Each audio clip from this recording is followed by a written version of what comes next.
Hello बच्चों, मैं आकाश कुमार बढ़ाना। और बच्चों, हमारा 11वीं क्लास का चैप्टर नंबर 2 चल रहा था और उस चैप्टर में हम लोग 1950 से लेकर 1990 के बीच का टाइम पीरियड हम आपका देख रहे थे भारतीय अर्थव्यवस्था में। और बच्चों, जो हमारा पिछला आपका लेक्चर हुआ था, उस लेक्चर में हमने सरकारी और आपके निजी क्षेत्रों को पढ़ा कि कौन से सरकारी क्षेत्र होते हैं, कौन से निजी।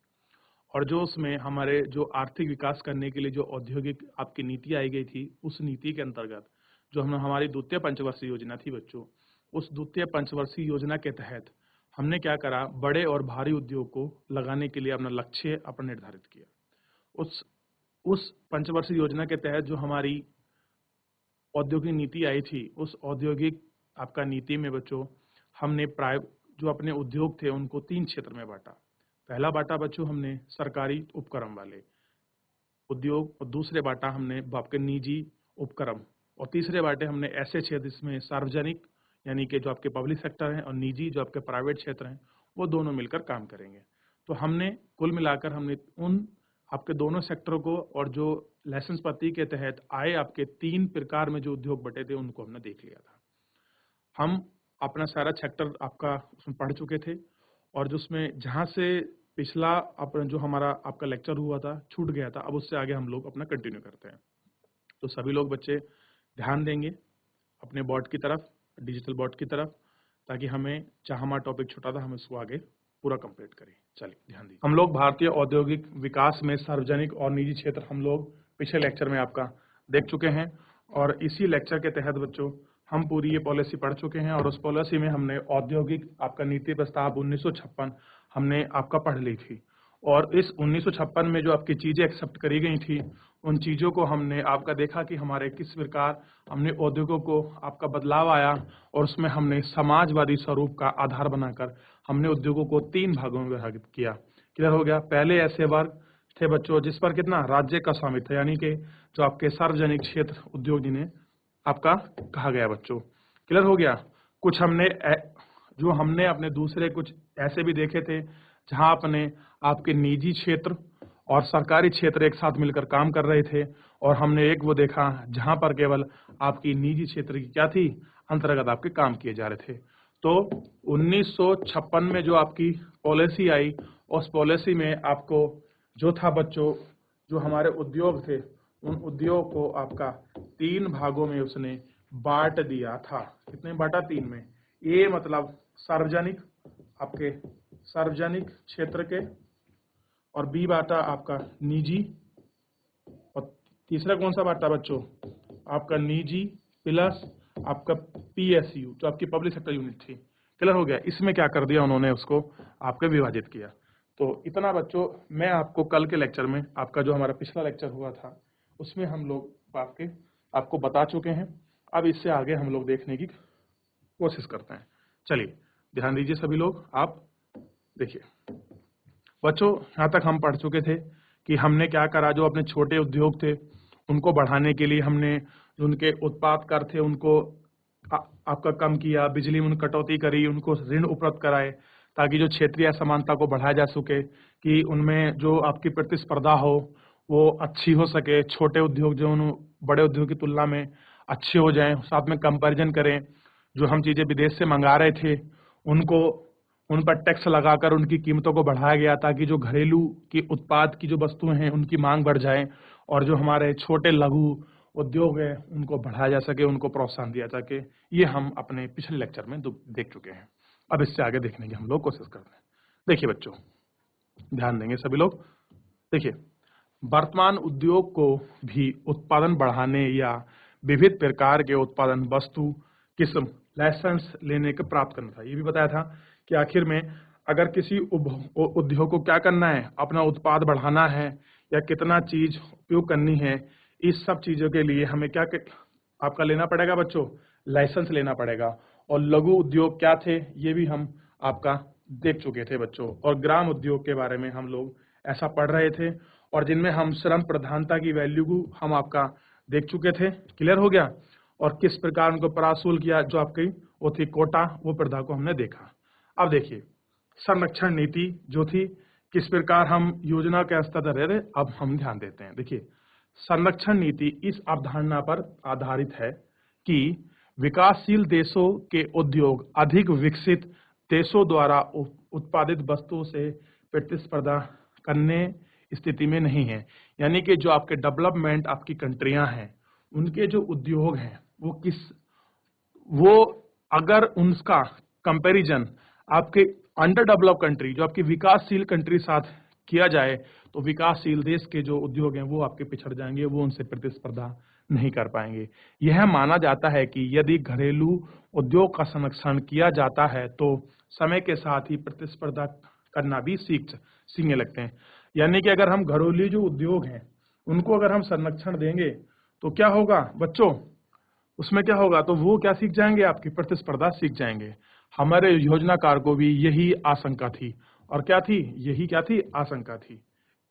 क्लियर हो गया। इस बॉक्स को भी हम लोग बच्चों अभी देखेंगे, ठीक है, कि यदि आयातों पर प्रतिबंध लगाया जाता है तो विलासिता वस्तुओं के आयात पर विदेशी मुद्रा खर्च होने की संभावना बढ़ जाएगी।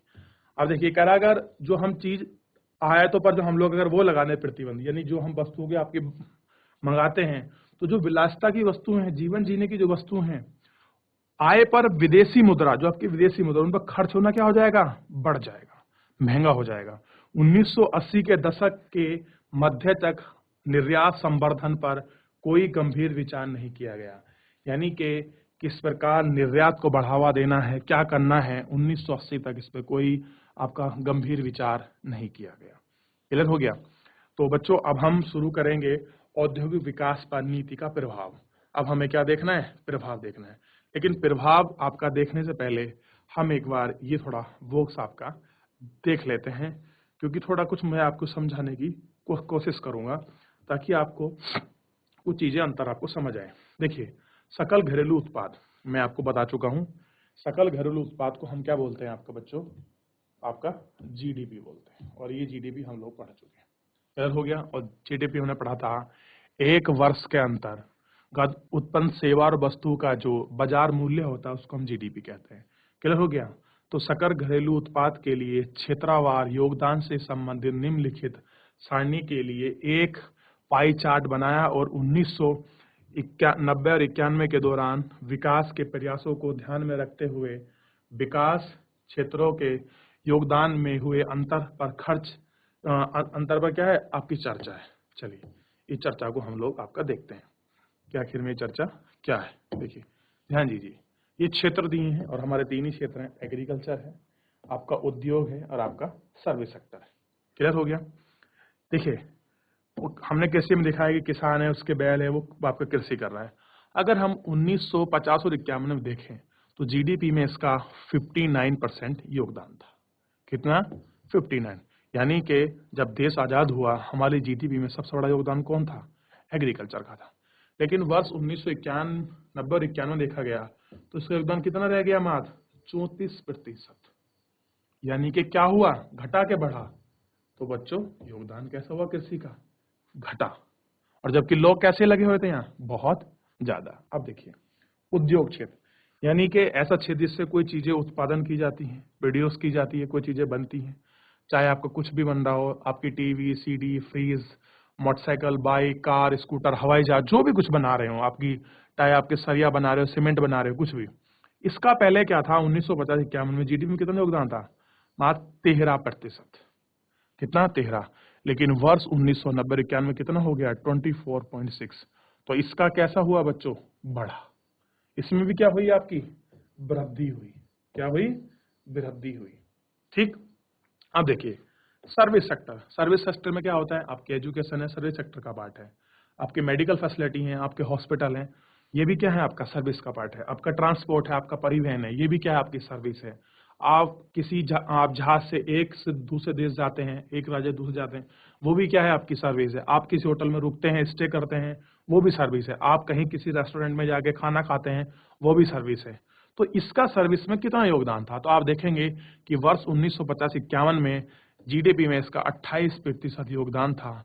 लेकिन ये 1900 आपका 90-91 में कितना हो गया, 40%। यानी कि कुल मिलाकर अगर आप देखो तो बच्चों 1950 से 1990 के बीच जो भी आपके हमारी नीतियां चली, पॉलिसी चली, पंचवर्षीय योजनाएं चली, इन सब योजनाओं में कहीं ना कहीं सर्विस और औद्योगिक क्षेत्र में क्या हुआ, इनमें वृद्धि हुई, जबकि एग्रीकल्चर क्षेत्र आपका पिछड़ गया। आपका क्या नहीं हुआ, डेवलप नहीं हुआ, क्योंकि उसका जीडीपी में कंटेंट परसेंटेज जो अपना योगदान था वो कैसा है, घटा है अन्य दो उद्योग की क्षेत्र की तुलना में। क्लियर हो गया? तो ये आपको समझ आया होगा कि हम कह रहे थे कि घट रहा है, योगदान घट रहा है, तो आपको पता लग गया कि किस प्रकार घट रहा है, कितनी कमी आई। क्लियर हो गया? चलिए अब इससे आगे हम लोग देखने की कोशिश करते हैं। अब देखिए हम लोग ये शुरू कर रहे थे कि औद्योगिक विकास पर नीतियों का प्रभाव, कि जो औद्योगिक विकास होना है उनकी नीति है, उनका क्या प्रभाव पड़ा, देखते हैं। प्रथम जो आपकी 7 पंचवर्षीय योजना थी, ये भी हम लोग आपके देख चुके थे कि इस प्रकार आपका पटसन वटसन में ये सब आपकी वृद्धि हो रही थी और कहाँ तक आपकी चीजें आपकी समटकर आपके रह गई थी। क्लियर हो गया? जो आपके बड़े फर्म थे बच्चों, क्लियर? मैंने आपको बताया था ना कि देखिए जो आपके जीडीपी में कितना योगदान है, 24%, और सूती उद्योग, पटसन उद्योग कहाँ कहाँ लगे थे, ये लोग हम अपना सब कुछ अपना देख चुके थे। अब देखिए, अब देखते हैं। देखिए अब यहां से हम लोग शुरू करते हैं कि भारतीय अर्थव्यवस्था की समृद्धि में सार्वजनिक क्षेत्र द्वारा, कितने बच्चे, सार्वजनिक क्षेत्र द्वारा किए गए योगदान के बावजूद कुछ अर्थशास्त्रियों ने सार्वजनिक क्षेत्र के अनेक उद्यमों के निष्पादन की कड़ी आलोचना की। क्या करी? कड़ी आलोचना कि भले ही जो आपके सर्विस सेक्टर हैं उनका योगदान बहुत अच्छा हो, लेकिन वो परफॉर्मेंस नहीं दिखा पाए जो आपकी दिखानी चाहिए थी। इस अध्याय के प्रारंभ में यह प्रस्तावित किया गया था कि शुरू में सार्वजनिक क्षेत्र की आवश्यकता अधिक है, और क्या कहा गया था कि भैया जो सार्वजनिक क्षेत्र है उनकी कैसी वैल्यू है, उनकी अधिकता है, मतलब उनकी क्या है, मांग अधिक है, उनकी वैल्यू ज्यादा है। क्लियर हो गया? अब यह व्यापक रूप से स्वीकार किया गया। क्या किया? व्यापक रूप से स्वीकार किया गया अब कि सरकारी उद्यमों ने कुछ वस्तु और सेवा का उत्पादन जारी रखा जिनकी कोई आवश्यकता नहीं थी। यानी कि आपके जो आपके सरकारी क्षेत्र थे उन्हें कुछ ऐसी और वस्तुओं का उत्पादन किया जिनकी क्या नहीं थी बच्चों, देखिए, जिनकी कोई आवश्यकता नहीं थी। क्लियर हो गया? अब यानी कि वो अपनी नीतियों में बदलाव नहीं कर पाए पॉलिसी की, हमें आखिर में कौन सी वस्तु और सेवा चाहिए, बस हम लोग उत्पादन करने पे तुले पड़े थे। क्लियर हो गया? आगे देखते हैं। दूर संचार सेवा का प्रावधान किया जाना दूसरा क्या था, एग्जाम्पल था कि भैया अब क्या करना है, दूर संचार क्या था, दूसरा उदाहरण था। पहला हम उद्योग देख लिया, दूसरा देख रहे हैं दूर संचार। इस उद्योग को सार्वजनिक क्षेत्र में आरक्षण प्रदान किया गया। ये कि जो आपका टेलीफोन है ना, दूर संचार जिससे बात करते हैं मोबाइल, ये पहले क्या था, गवर्नमेंट के अंदर में था कि जो भी काम करेगी सब क्या करेगी, सरकार करेगी। ठीक है, प्रदान किया गया। जबकि देखा गया कि निजी क्षेत्र के फर्म भी उपलब्ध करा सकते हैं, और कि इस जो आपका दूर संचार है इसको कौन उपलब्ध भी करा सकता है, आपका जो आपके निजी क्षेत्र हैं वो भी क्या करा सकते हैं, इस फर्म उपलब्ध करा सकते हैं। 1990 के दशक के अंत तक भी प्रतिस्पर्धा न होने के कारण व्यक्ति को टेलीफोन कनेक्शन लेने में लंबे समय की प्रतीक्षा करनी पड़ती थी। देखिए आज के समय में अगर आप देखेंगे बच्चों, ये बता रहा है कि पहला क्षेत्र तो हमने लगाया उद्योग। कौन सा लगाया बच्चों, उद्योग। तो उद्योग में हमने क्या करा, बढ़ावा तो मिला हमें बच्चों, क्या तो मिला, बढ़ावा तो मिला उस उद्योग के अंदर। लेकिन उस उद्योग में बच्चों जो था आपका, हम ये क्लियर नहीं हो पाया कि जो हम वस्तु उत्पादन कर रहे थे वो उनकी आवश्यकता थी कि नहीं थी। दूसरा एग्जाम्पल लिया हमने दूर संचार का, और दूर संचार में ये रिजल्ट निकला कि जो भी दूर संचार का काम होगा, यानी कि आपके टेलीफोन मोबाइल ये सब काम होगा, उसमें सरकार ही करेगी, कोई निजी कंपनी नहीं कर सकती। और रिजल्ट क्या निकले बच्चों, रिजल्ट ये निकले कि अगर आपको अपने घर में एक टेलीफोन कनेक्शन लगाना है तो क्या करना पड़ेगा आपको, बहुत लंबा समय तक प्रतीक्षा करनी पड़ती थी। आपको ध्यान होगा शायद, आप जो आपके मम्मी पापा हैं आप उनसे पूछ सकते हैं कि आपके गांव में या दोहरे पड़ोस गांव में केवल एक ही फोन टेलीफोन होता था, उसका बहुत लंबा एंटीना खंबा सा होता था और सभी लोग वहीं फोन करते थे। कभी कभी किसी का फोन आता था कि आपका फोन आया है, आप इतने बजे जाना, आपको दोबारा फोन करेंगे। तो पहले कितनी समस्या थी, लेकिन जैसी ये चीजें निजी कंपनी के हाथ में गई, आप देखिए आपको मोबाइल चाहिए 2 मिनट में दुकान पे जाइए, फोन लीजिए, सिम खरीदिए, तुरंत किसी से बात कर लीजिए। यानी कि विद इन 2 मिनट 5 मिनट्स में सब कुछ रेडी। लेकिन पहले कितना काम था, बहुत लंबा इंतजार करना पड़ता, क्योंकि वो क्षेत्र किसका था, केवल सार्वजनिक, यानी कि वो सरकार के क्षेत्र में था। अब किसके क्षेत्र में चलेगी वो चीजें आपके प्राइवेट, आपके निजी हाथों में चलेगी। और निजी हाथों की जो आपकी सर्विस होती है वो कैसी होती है बच्चों, बहुत फास्ट होती है। कैसी होती है, बहुत फास्ट होती है। चलिए आगे देखते हैं। इसका दूसरा उदाहरण मॉडर्न ब्रेड की स्थापना है, जो ब्रेड विनिर्माण करने वाली एक फर्म है। जैसा कि निजी क्षेत्र ब्रेड का निर्माण नहीं कर सकता। क्या नहीं कर सकता, ब्रेड का निर्माण नहीं कर सकता। 2001 में यह फर्म निजी क्षेत्र को बेच दी गई। और जो पहले आपकी सरकारी थी उसको क्या कर दिया गया आपका, 2001 में निजी हाथों में उसको बेच दी, यानी प्राइवेट सेक्टर में उसको दे दी।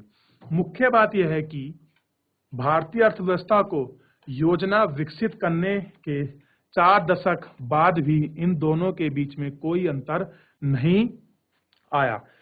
देखिए कह रहे कि इनके बीच में जो भारतीय अर्थव्यवस्था थी, जो हमारी इंडियन आपकी इकोनॉमी थी, जो उसकी योजना का जो आपका विकास था, इसको विकसित करने के लिए 4 दशक बाद यानी कि 40 साल के बाद भी इन दोनों के बीच में कोई अंतर नजर नहीं आया। यानी कि जैसा था वैसा बहुत मामूली सा क्या हुआ, अंतर हमें नजर आया, या बहुत कम आप इन्हें बोल सकते हो।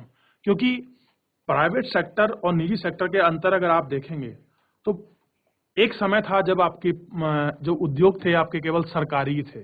तो सरकारी होने के साथ आप ना तो वो कंपटीशन कर पा रहे थे बच्चों, और अगर कंपटीशन भी नहीं कर पा रहे थे, और साथ में क्या हो रहा था कि वो उन चीजों को बना रहे थे जिनकी आवश्यकता नहीं थी।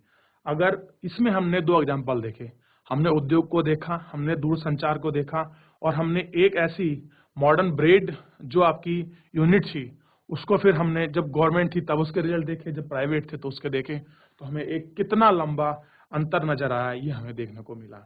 यानी कि कहीं ना कहीं सार्वजनिक चीजें अच्छा काम नहीं कर रही थी जो आपकी लेसन पद्धति के अंदर रखी गई थी। क्यों, ताकि उद्योग का संरक्षण बने। सब कुछ समाजवाद की नीति पर चल रहा था कि सब कुछ सरकार करेगी, प्राइवेट क्षेत्र को कम काम करने दिया जाएगा। क्लियर है। आप देखते हैं क्या केवल सार्वजनिक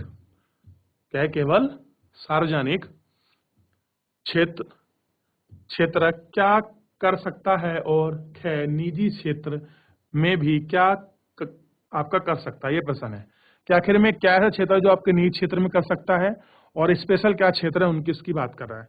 क्लियर हो गया बच्चों। अब देखिए इसमें जो दिया गया है, जो आप कुछ ऐसे क्षेत्र थे जो केवल क्या होंगे, आपके सार्वजनिक क्षेत्र होंगे, यानी गवर्नमेंटल होंगे, और कुछ केवल ऐसे क्या होंगे जो आपके निजी होंगे। अब क्योंकि अब क्या करना है, बदलाव करना है। कुछ क्षेत्र तो बिल्कुल निजी होंगे, यानी कि उसमें सरकारी जो आपकी नीतियां हैं वो नहीं लगेंगी, और कुछ ऐसे होंगे जिनमें आपके प्राइवेट यानी कि निजी नहीं जाएंगे। उदाहरण के लिए आज हम आपका देखते हैं। देखिए बच्चों, आपको समझ आएगा क्या अंतर आपका आ रहा है। देखिए निजी क्षेत्र भी क्या कर सकता है, अब हम देख रहे हैं उदाहरण। आज भी केवल सार्वजनिक क्षेत्र ही राष्ट्रीय सुरक्षा प्रदान करता है। देखिए कह रहा है जो आपका सार्वजनिक क्षेत्र है, जो आपका पब्लिक सेक्टर यानी कि ऐसे क्षेत्र जिन्हें सरकार चला रही है, क्या करते हैं कि केवल राष्ट्रीय सुरक्षा प्रदान करता है। यद्यपि सार्वजनिक क्षेत्र होटल की भी व्यवस्था कर सकता है, यद्यपि सरकार होटल चलाती है। कह रहे कि जो आपका सार्वजनिक क्षेत्र है वो काय की व्यवस्था कर सकता है, होटलों की भी आपकी व्यवस्था कर सकता है, यदि सरकार क्या कहे उनको चलाना चाहती है। इस आधार पर कुछ विद्वानों का यह तर्क दिया कि राज्य को उन क्षेत्रों से हटना चाहिए जिनमें निजी क्षेत्र कार्य कर सकते हैं। यानी कि सरकार होटल भी चला सकती है, यानी कि जो आपका प्राइवेट, अब तो देखिए जितने होटल चलते हैं कितने सब आपके प्राइवेट ही हैं, सरकारी थोड़ा ना मिलता है कोई। कह रहे कि ऐसे क्षेत्र से हटना चाहिए आपको गवर्नमेंट को जहां प्राइवेट लोग अच्छा काम कर सकते हैं। ऐसे कुछ किसने माना, जो हमारे विद्वान थे उन्होंने माना कि ऐसे क्षेत्र से क्या करना चाहिए, हटना चाहिए। अब देखिए कुछ विद्वानों ने आपका तक माना है कि उन क्षेत्र से हट जाना चाहिए जिनमें निजी क्षेत्र कार्य कर सकते हैं। सरकार ऐसे महत्वपूर्ण सेवाओं पर संसाधनों को संकेंद्रीकरण कर सकती है जिन्हें निजी क्षेत्र उपलब्ध नहीं कराते। यानी कि गवर्नमेंट को किन सेक्टर पर ध्यान देना है बच्चों, तो सरकार को उन क्षेत्रों पर ध्यान देना है जहां पर आपके निजी क्षेत्र ध्यान नहीं देते। आपको उन क्षेत्रों पर आपका क्या करना है, उन क्षेत्रों को सरकार को डेवलप करना है, उन क्षेत्रों पर ध्यान देना है। यानी कि उन क्षेत्रों पर ध्यान नहीं देना जहां आपकी निजी कंपनी काम कर रही है कि अब आपकी प्राइवेट भी वहीं काम करेगी, तो इस क्षेत्र पर आपको ध्यान नहीं देना है। क्लियर हो गया बच्चों? तो देखिए, तो जो आज का हमारा टॉपिक था, जो हम लोग पढ़ रहे थे, औद्योगिक नीति थी। उस नीति में जो आपके रिजल्ट बन रहे थे, उन रिजल्ट के अनुसार आपके क्या परिवर्तन आए, उन्हें हम देख रहे थे। तो बच्चों, परिवर्तन में हमने क्या देखा कि सरकार जो हम औद्योगिक नीति लाई थी, उस नीति के अंतर्गत समाजवाद की थ्योरी को, समाजवाद को, सिद्धांत को अधिक लागू कर रही थी, क्योंकि वो क्या बनाया था, उसका आधार बनाया था। और सरकार की यही कोशिश थी कि अधिक से अधिक आपके सरकारी उद्योग हों, सरकारी आपके उपक्रम हों। उनका रिजल्ट क्या निकला कि सरकार एक अच्छा मतलब उत्पादन नहीं कर पाई। अगर उत्पादन आपका कर भी रही थी तो ऐसा उत्पादन कर रही थी जिनकी आवश्यकता नहीं थी, या फिर वो सर्विस या वो सेवा या फिर वो इतनी जल्दी चीजें उपलब्ध नहीं करा पा रही थी जितना कि आपका निजी क्षेत्र। एग्जाम्पल देखा हमने उद्योग का, एग्जाम्पल देखा हमने दूरसंचार का, कि अगर आपको दूरसंचार लगवाना है, टेलीफोन लगवाना है, तो कितना लंबा समय इंतजार करना पड़ता था किसी को। आज के समय में देखिए बहुत कम इंतजार से चीजें हो जाती हैं। ये हम लोग देखिए। दूसरा, हमने एक आपका मॉडर्न ब्रेड जबकि कंपनी है, ब्रेड कंपनी, उसका हमने एग्जांपल लिया। तो यानी कि कुल मिलाकर सरकार के सामने ये रिजल्ट निकले कि सरकार को उन उद्योगों को छोड़ देना चाहिए जहां प्राइवेट कंपनी अच्छा काम कर सकती है या आपके निजी क्षेत्र आपका अच्छा काम कर सकते हैं, एक स्वामित्व वाली। सरकार को उन क्षेत्र पर ध्यान देना चाहिए जिन पर आपकी निजी कंपनियां ध्यान नहीं देती, जहां निजी क्षेत्र नहीं चलते, वहां पर सरकारी उपक्रमों को ध्यान देना चाहिए। क्लियर हो गया? यानी कि ऐसा क्षेत्र, एग्जाम्पल दिया होटल, कि सरकार होटल चला सकती है, लेकिन सरकार होटल क्यों चलाए जब आपका निजी क्षेत्र होटल चलाकर बहुत अच्छा काम कर सकता है? तो ऐसे क्षेत्रों को क्या करना चाहिए? त्याग करना चाहिए। और हमें कैसे क्षेत्र लेने चाहिए सरकार को? ऐसे क्षेत्र जिनकी सेवा या वस्तु, जिनकी आवश्यकता है और निजी क्षेत्र आपका प्राप्त नहीं करा पा रहे हैं, उनको सरकारी क्षेत्र या जो सरकारी कंपनियां हैं, जो सरकार है, सरकार स्वामित्व वाली हैं, सार्वजनिक, उन क्षेत्रों पर या उन चीजों पर विशेष ध्यान देने की आवश्यकता है, ना कि उन पर जिन पर आपकी निजी कंपनियां भी काम कर सकती हैं। तो बच्चों, हमने जो औद्योगिक नीति के अंदर जो आपकी चीजें थी, जिसमें बदलाव आया, हम देख रहे थे कि कहाँ आखिर में विकास में जो आपकी नीति थी उनमें क्या बदलाव थे, क्या सरकार परिवर्तन कर रही थी, और उन 40 साल के दशक में क्या परिवर्तन आ रहा था जो आपकी पॉलिसी से। आज हमने चैप्टर के माध्यम से जानने की कोशिश करी। इतना छूट गया है बच्चों, हम इसको नेक्स्ट लेक्चर में करते हैं। मैं उम्मीद करता हूं कि आपको ये सेशन आपको पसंद आया होगा और आप इसको एक घर जाकर एक बार दोबारा रिवाइज जरूर करिए। अगर किसी बच्चे का कोई चैप्टर छूट गया है तो डीडी उत्तराखंड यूट्यूब चैनल के माध्यम से जाकर इसको दोबारा अपना रिवाइज कर सकता है, या आप अपने सहपाठी को बता सकते हैं कि आज आपने क्लास नहीं पढ़ी, आप डीडी उत्तराखंड यूट्यूब चैनल के माध्यम से जाकर इस चैप्टर को आप दोबारा पढ़ सकते हैं। मैं उम्मीद करता हूं कि आज का सेशन आपको समझ आया होगा। आप घर जाकर पूर्ण ईमानदारी से चैप्टर को दोबारा जरूर पढ़े होंगे। धन्यवाद। मिलते हैं अगले सेशन में।